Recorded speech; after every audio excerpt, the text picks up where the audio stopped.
Okay, MGF का हमने एक क्वेश्चन लिया है जो हम पढ़ा रहे थे एमजीएफ में, सेकेंड ईयर की मैथमेटिक्स में, उसी में कंटिन्यू है।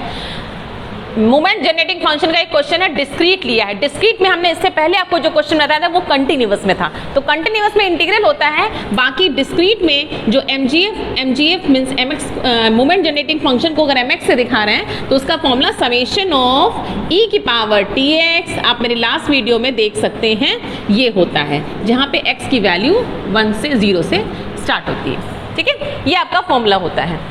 नाउ इसमें अगर हम फॉर्मूले में रख दें इसकी वैल्यू जो कि दी हुई है एन सी एक्स पी की पावर एक्स क्यू की पावर एन माइनस एक्स, रख दिया।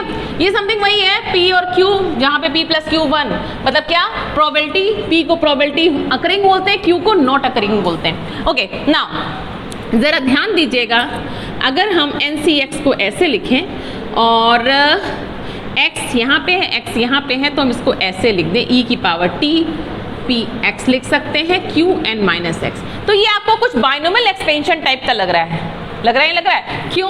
क्योंकि x प्लस ए की पावर n का एक्सप्रेशन जो होता है वो summation N C X, X की पावर n, ए की पावर n माइनस एक्स होता है ना ये।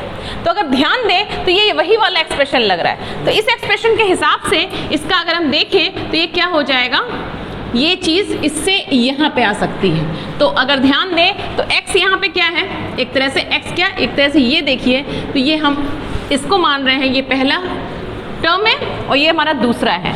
तो क्या हो जाएगा, e की पावर t p की पावर प्लस q की पावर n होगा ना, ये हो गया आपका, this is the expression. Okay, ये हमें मिल गया, ये हमारा mgf हो गया। नाउ हमको पता क्या है कि एक बार डिफरेंशियल फॉर्मूला, मेरे बैक पीछे जाइएगा, मोमेंट जनरेटिंग फंक्शन के वीडियोस देखिएगा, तो अगर इसका हम एक बार डिफरेंशियल करते हैं और t को 0 पुट करते हैं तो ये आता है हमारा वी आर जो होता है वो r बार डिफरेंशियल करने में होता है। तो अगर हमें चाहिए v1 तो हम एक बार कर देंगे, बता चुके हैं हम। ठीक, तो इसका अगर हम एक बार डिफरेंशियल करें किसके रेस्पेक्ट में, t के रेस्पेक्ट में, तो करिए भाई n e की power t p plus q n minus 1, और इसका अंदर का करेंगे तो क्या हो जाएगा, e की पावर t रहेगा और p, और ये तो कांस्टेंट है तो 0 हो गया इसका। ओके, इतना हो गया।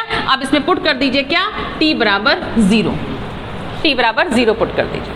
ओके, तो आपने इसको सॉल्व किया होगा और इसको रख दिया होगा, p प्लस क्यू बराबर 1 यूज करा होगा। ठीक, तो इसकी वैल्यू आ रही होगी आपकी np, तो ये बोलते हैं v1। अब जरा ध्यान दीजिएगा कि ये हमारा एक तरह से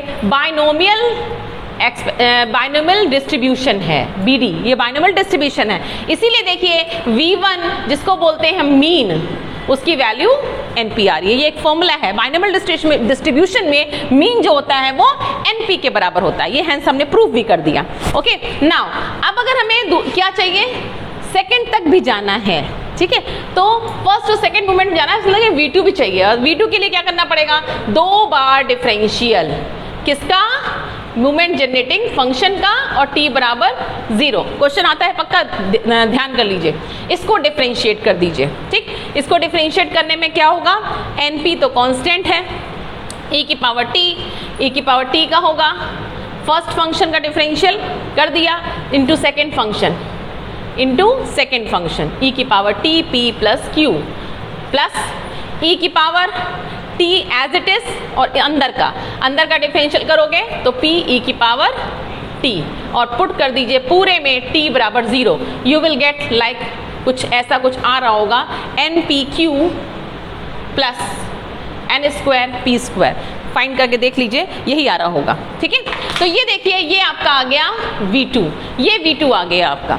नाउ अब हम फोकस करते हैं कि हमको चाहिए क्या, first second moments about mean चाहिए।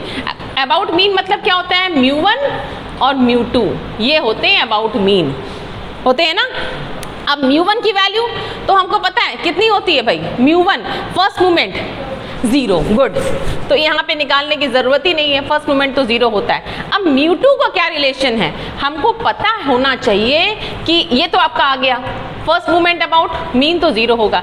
μ2 का रिलेशन क्या होता है v2 से, अब यही रिलेशन आपको याद करने पड़ेंगे, ठीक है। ये हमने आपके पहले ही बोला था कि μ2 कुछ अगर याद हो तो v2 माइनस मीन का स्क्वायर होता है, यूज कर चुके हैं कई बार, ठीक है। आप चाहे तो पुराने वीडियोस देख लीजिए एक बार, कई बार हम यूज कर चुके हैं। v2 आपने क्या निकाला, npq plus n square p square, और मीन कितना है np, तो ये हो गया n square p square, cancel out हो गया npq। अगर आपको ध्यान हो तो इसको वेरिएंस भी बोलते हैं, μ2 को वेरिएंस भी बोलते हैं, और हेंस प्रूव हो गया कि जब बाइनोमियल डिस्ट्रीब्यूशन लेते हैं तो मीन आता है हमारा NP और वेरिएंस आता है NPQ, hence proof. Okay, thank you.